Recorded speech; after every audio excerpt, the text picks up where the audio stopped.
Hey everyone. Hey, welcome back. So, Mas, we left off talking about your commercial work, Yes. and was this something you were? Let me frame it this way. At what point did you think that you could make money off of graffiti? I think it was kind of in like a little after 2010. It was just me being painting in Bushwick, painting a lot of high profile walls where a lot of like passersby would see the work I was doing in person, and they would have the opportunity to interact with me. And then, hey, can you do my kids' room? Which I think is the like every graffiti writer that paints on the Yeah, street, legal wall. Yo, do my kids' room. So I would do someone's room, or I would do this thing, and hey, we have this restaurant, or friends of friends would recommend me for a project. And as things started to happen, I'm in publishing, and I'm thinking, wow, when is the right time? When do I know that I can leave this 9 to 5 I have that's secure, and I have, I'm getting paid, I have health insurance, and then kind of break off into this world of freelance. And the opportunity came in 2013 where I was selected to paint LinkedIn's office in the Empire State Building.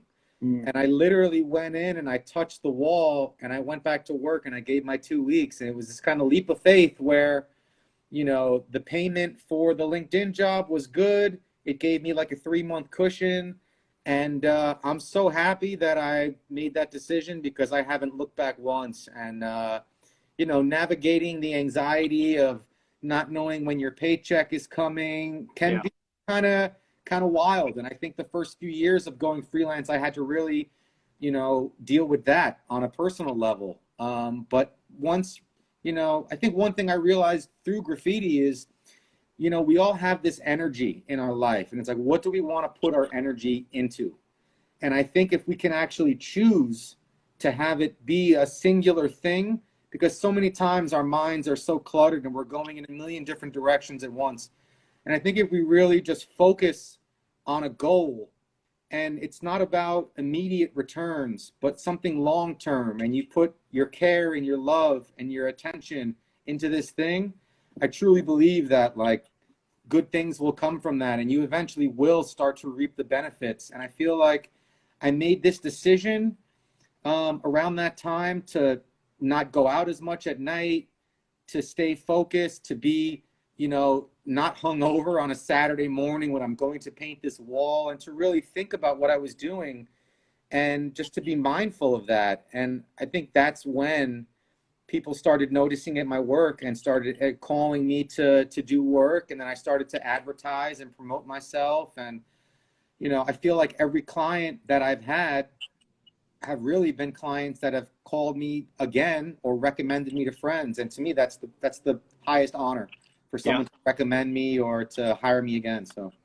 yeah. And let that be a lesson for, I guess, all artists, young and old. I think I appreciate those words of wisdom. yeah, And of course, building uh, a profession, a sustainable profession requires a high level of commitment and responsibility.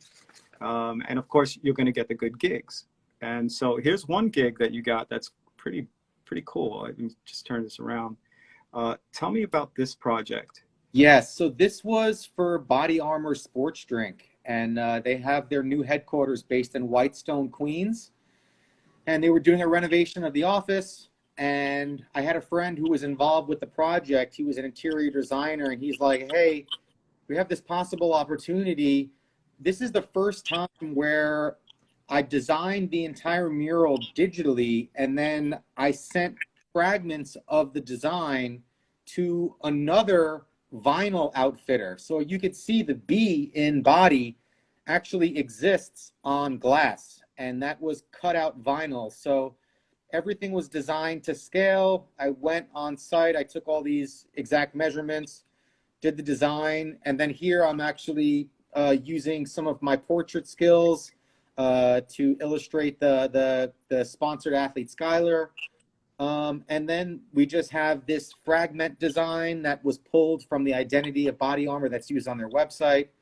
And kind of all these skills that I was using in my editorial art direction career, it's kind of informing the work that I do with these clients, where I'm pulling visual elements from their identity and then forming it to create these murals that adorn their offices.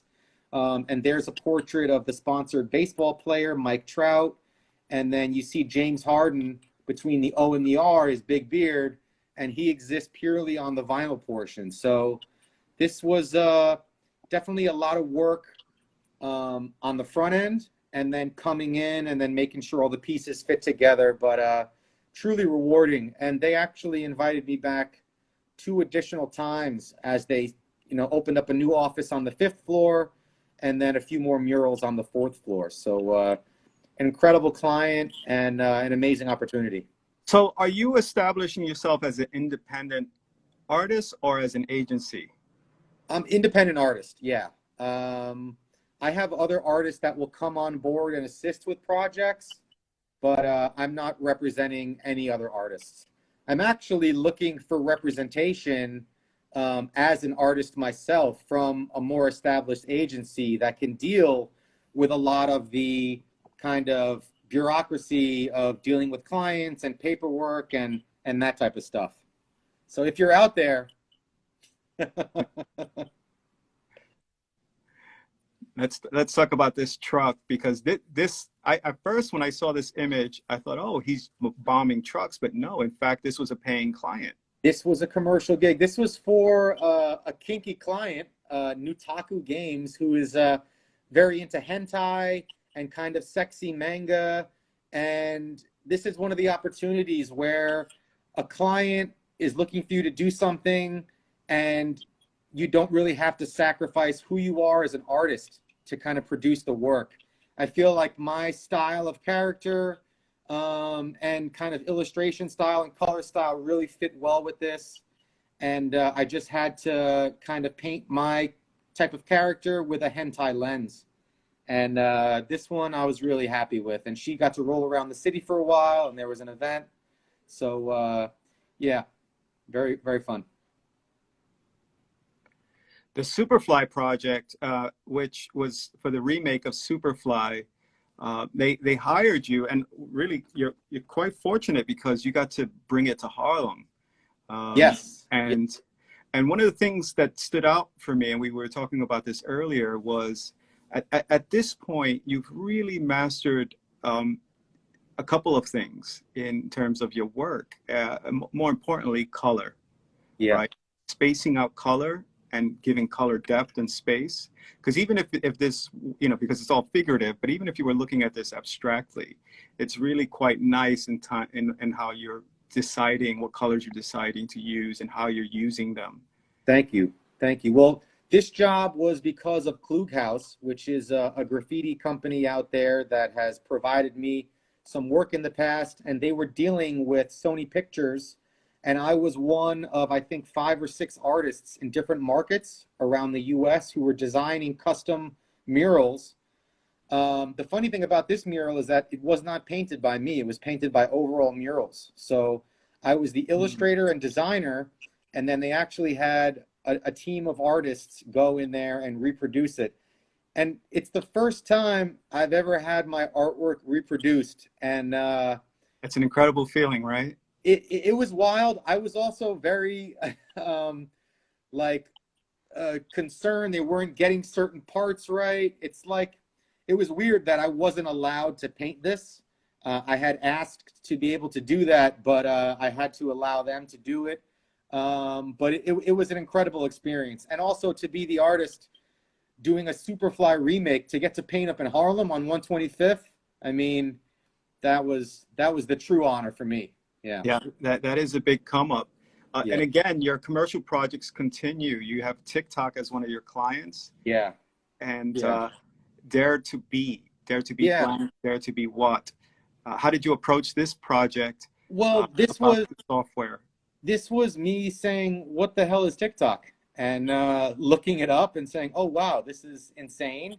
This is what the kids are using these days. And I kind of scrolled through, and it was interesting. It seems like it's a very rehearsed platform for people to make content. So I kind of look through it, and there's a woman singing, there's a skateboarder doing a trick, woman being sexy, a kid being goofy, and then a cute dog. So for me, it's kind of playing with that idea of, the artist that we spoke about earlier.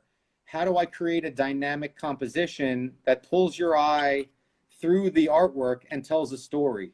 And I feel like with the scale of the characters and with the colors, I'm creating my own version of what the Drew Struzans and, the Frank McGinnises and Frank McCarthy's were doing. So, they've instilled that in me. Like, how do I create something interesting through scale, through color, through composition? Interestingly enough, you tackle that pretty well with the alphabet. And I really enjoy this poster design because it speaks to what you were just saying. Like, how do you, something so simple as an alphabet, how do you pull a story through alphabets and letters? Yeah. Well, and yes, please tell us about this project. No, this was an amazing opportunity. This kind of went hand in hand with the murals that we were doing live at Soundset. There's an incredible design and screen printing outfit called Burlesque that's based out there. And every time that Soundset would have artists live painting, Burlesque would have an art show to kind of open up the Soundset weekend. And, I was approached to design, actually, I had an idea for another type of movie themed poster. And Wes, one of the founders at Burlesque, hit me up and said, hey, I think if you did an alphabet, it would be pretty rad. Why don't you try and work up something like that? And it kind of wasn't what I was thinking, but I said, okay, how can I approach this uniquely? Because Mike Davis, one of the other designers there, he does an alphabet, and he's like a graphic design wizard. And I was like, oh man, so mine, what's going to inform mine? And I was like, make it illustrated and have the letters tell a story. So here's a Krylon crane, a Krylon karate crane kicker, and then next to it you have a lucky leprechaun licking LSD with a Lucy, and then a hit of love. So I was creating these stories and these rhymes, and then that was going into the work. And for me, it just makes it fun. And if I can have something silly that rhymes and I can illustrate it, there's meaning there. And to me, that's special. So here's a mechanical man bot with mamba arms, pretty silly. And then I think there was another one that I had here. Yeah, this was one of my favorites. This is the voluptuous vampire Veronica vandalizing on Valentine's Day. And then all the little candies around her are all different vampire. Love sucks. Yeah, and Love then of course, yeah, your homage with the W. Tell me about that. Yeah, Jim Phillips. I mean, as a young skateboarder, the artwork that Jim Phillips was adorning on Santa Cruz skateboards was insanely powerful and influential. How I got my line weight, and this W is a kind of an homage to him with the screaming hand and the West Side. So shout out to Jim Phillips and all the amazing work that he did. Yeah, he inspired generations.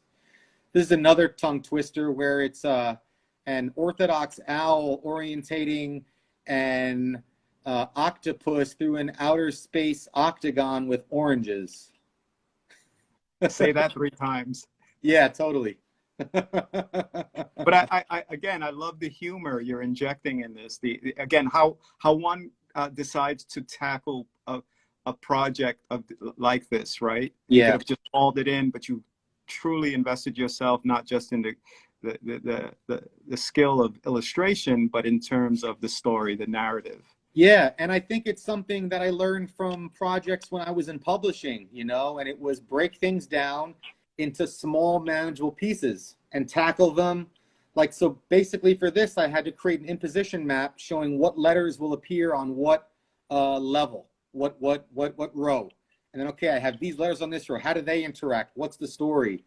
And then basically just kind of going through that until the whole thing was produced. And then I assembled it in Photoshop and then started coloring it. But Yeah, it's all breaking things into small, manageable pieces. Goes a long way.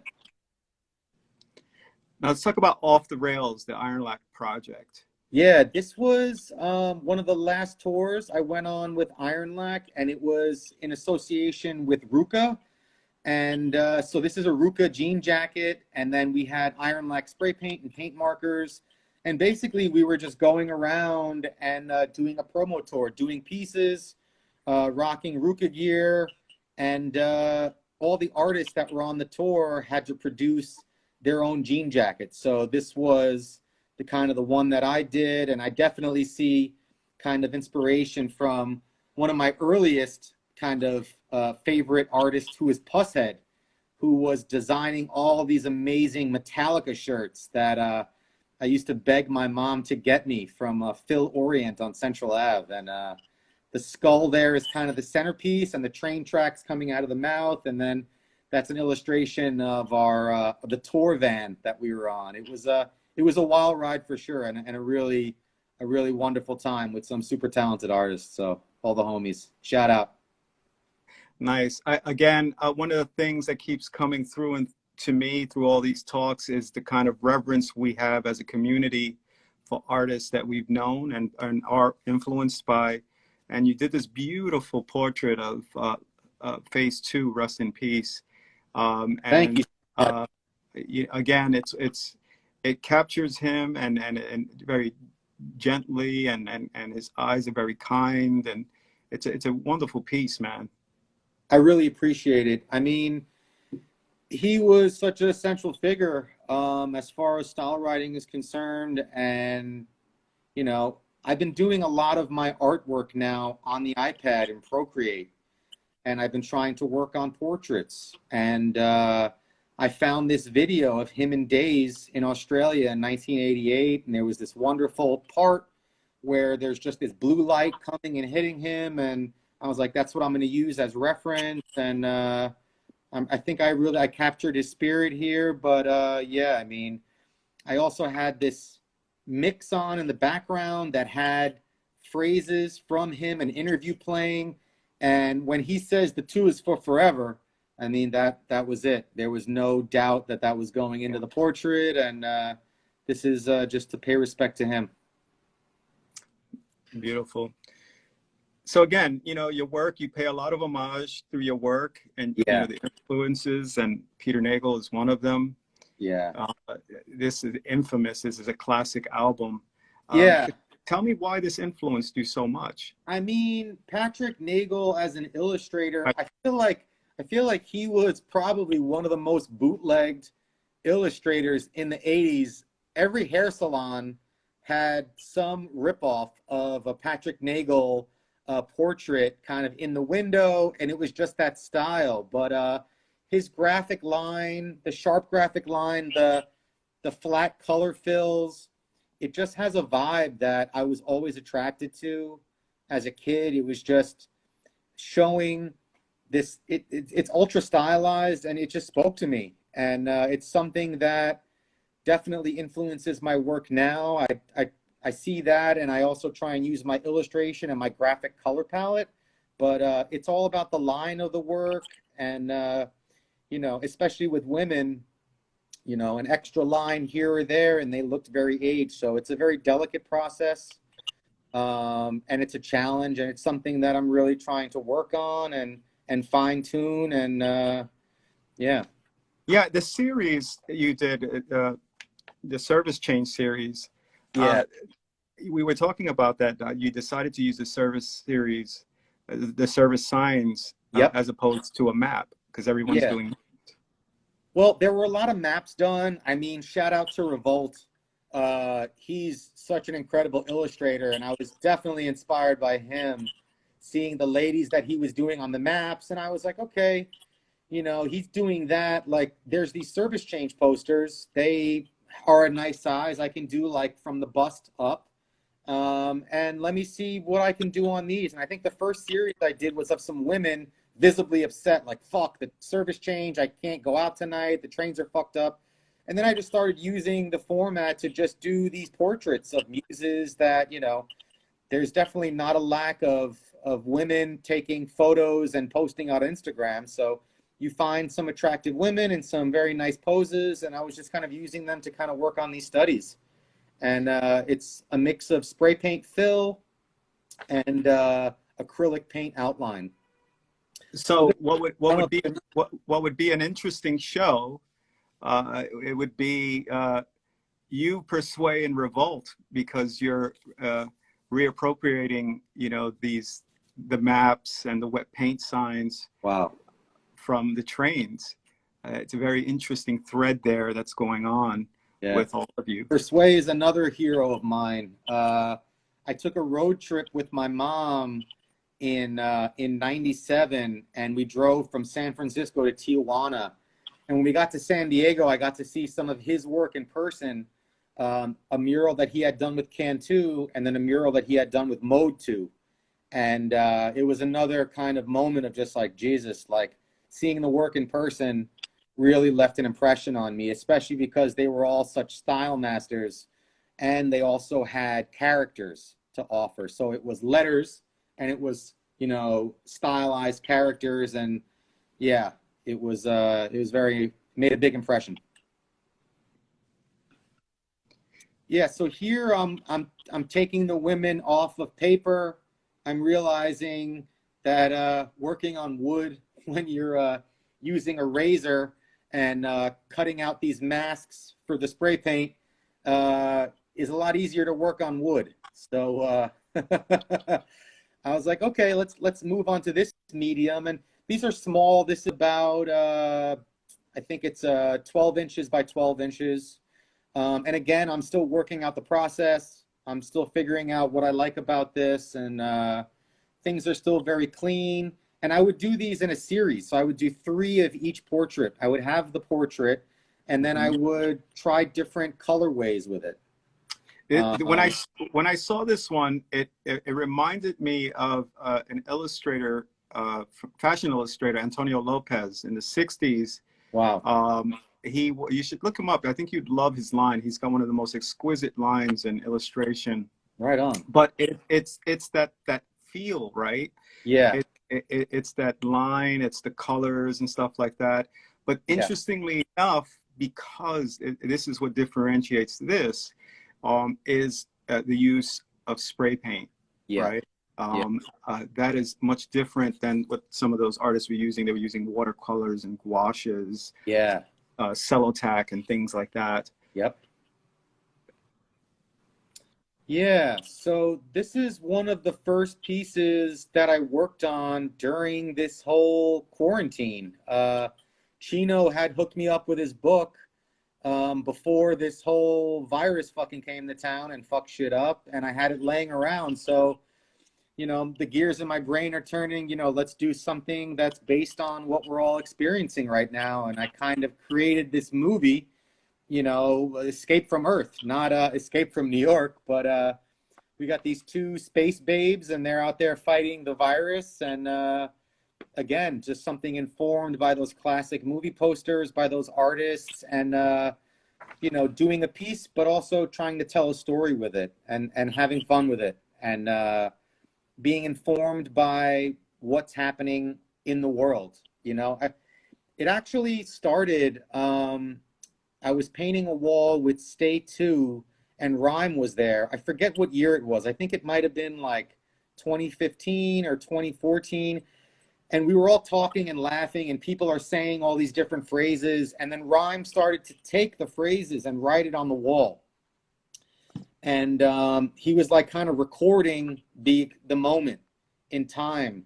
And that really stuck with me. And it was something that I try and do in my work now, is really pull something from the experience of doing it and add it to the piece, so that the experience is informing the artwork and vice versa. And it's something that I really try and do now, where it's not just my name, there's also some added element, you know, informed by the experience.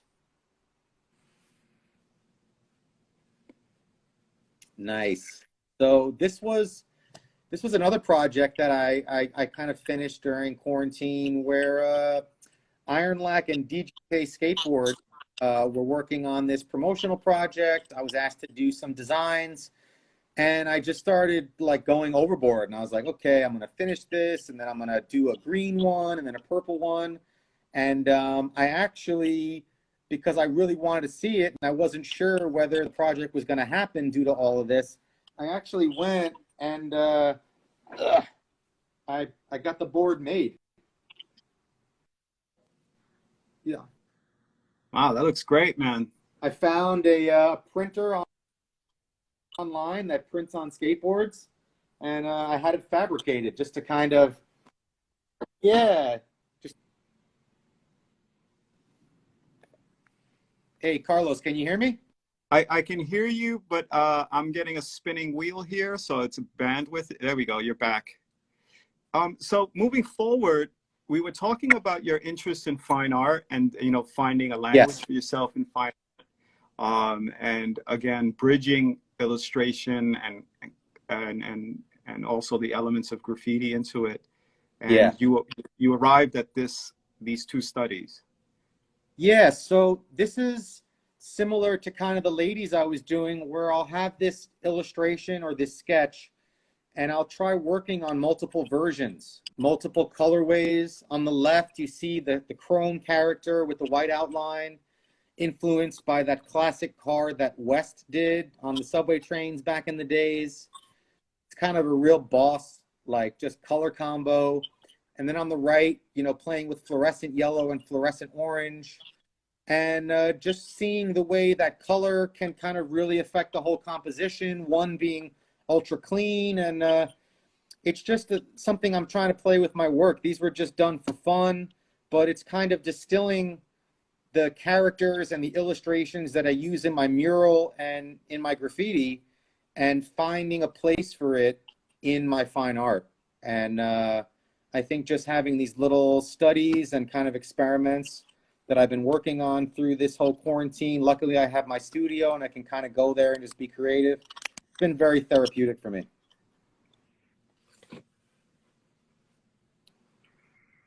And again, these are the ladies that were birthed on the service change posters, but now I'm producing them on larger 3-foot by 2-foot wooden boards.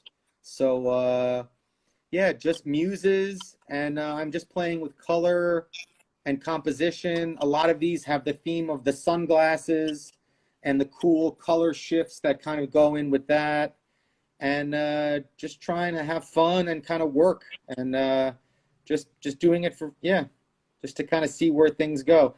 I have a question one, for you. sure, Just what's up? that might inspire you. Are you familiar with Alex Katz's work? I'm not familiar with Alex Katz, no. Yeah, you might want to check him out, because I think these, in terms of how this type of work, he's sort of in this vein, but not exactly, but you bring something else to it. But I think in terms of scale, because you have a command of scale, that this would have a completely different impact if you're interested in showing in galleries and so on. Right on. Scale, that out. This kind of work, and both in color and composition, scale would play well for you. And he clearly has established that in he's a pop artist, so that makes sense. I wanted to point that out to you. And so this series, right? How far do you want to explore this series? Well, actually, in doing them, I was thinking that they were actually too literal. You know, the little b-boys I had done after, where there's an outline here or there, but I think I'm producing these works. I'm seeing that it's possible. I'm figuring out the process, but I think where I'm looking to go is to really just start abstracting these forms, while still kind of using some of my illustrated capabilities, and just trying to just experiment my way into a kind of unique corner. I mean, yeah, we'll see kind of how things go, but it's just, I'm just trying the process, doing it for fun. I'm drawing the image. I'm seeing myself produce it. It's kind of like my commercial work, but just for my own enjoyment. Yeah, and one thing that keeps coming through, MAST, is that you leave little hints of spray paint, of graffiti, of something that suggests graffiti. Yeah, so the copyright and the 20, and then there's a line on the top right. I felt like she was complete. She was way too clean, and it needed to have more visceral kind of graffiti isms kind of applied. So just doing stuff like that, and I feel like sometimes my work can be so planned and kind of not as spontaneous. So earlier there was that the two b-boys I had done. The one on the left was just kind of one I was going to throw away because it was sloppy. The mask didn't work, and then I said no, I'm going to keep playing around with it. And the two of them together, clean and masked out correctly, and the other one that was kind of messy, I was able to pull something fun out of it. It's just, these are all just experiments that I guess will inform the work that I continue to create. Well, and talk about planned out. This is an image of you working Yeah. on the mural for the Museum of Graffiti here in Wynwood. The collaboration between you, Sess, Yes, and Doves. This was a phenomenal piece of work, and we'll show everyone what it looks like. But tell me about this process, about planning out such a big mural. It was such an honor to be involved with this project. First finding out that, there was going to be a Museum of Graffiti, and then Sess hitting me up and inviting me to be involved with this project was absolutely incredible.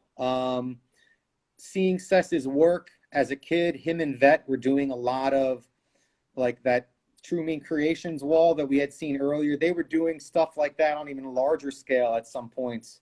And so he has always been someone that's been a kind of just a hero of mine with the letter styles, the large scale productions that he worked on, that really kind of influenced the work that I do. So then to be invited to work with him and Yes to and Doves on this was an absolute honor. So Sess came up with the concept, which was basically, how do we visually tell a story about our experiences as a writer in graffiti?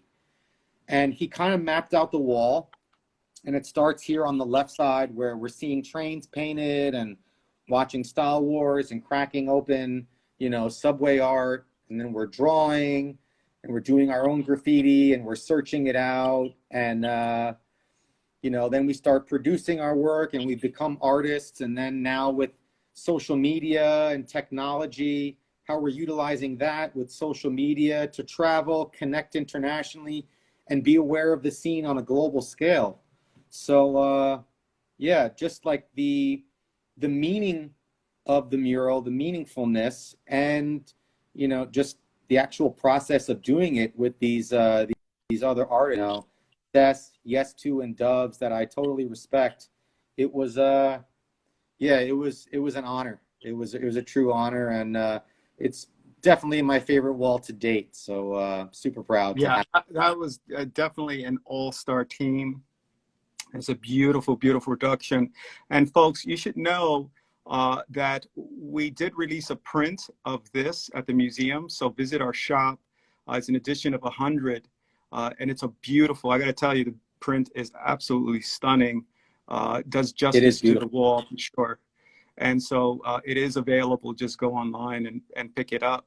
MAST, I really want to thank you for sharing your story with us and your journey, and how you arrived to this place in your career and your art, and the kind of wisdom you've gained that you shared with us as an artist, because it's not easy.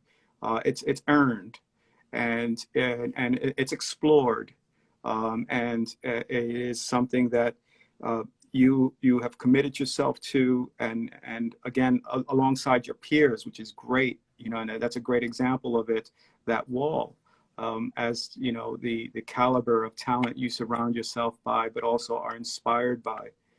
Right on. And I think that came very, through very clearly in our conversation as to how important it is to have peers that you respect, artists that you do admire, and references that are of high caliber. So that said, I want to thank you again for participating with the Artist Talk, as well for blessing us with the beautiful mural. at the Museum of Graffiti. Can you hear me? You're there you go. Our connection is a little slow right now. I Instagram is can. not. It's cracking up a little on my. Well, listen, we'll say goodbye here. So thank you, and thank everybody for joining us. Yes, thanks everyone so much. Carlos, thank you for your time.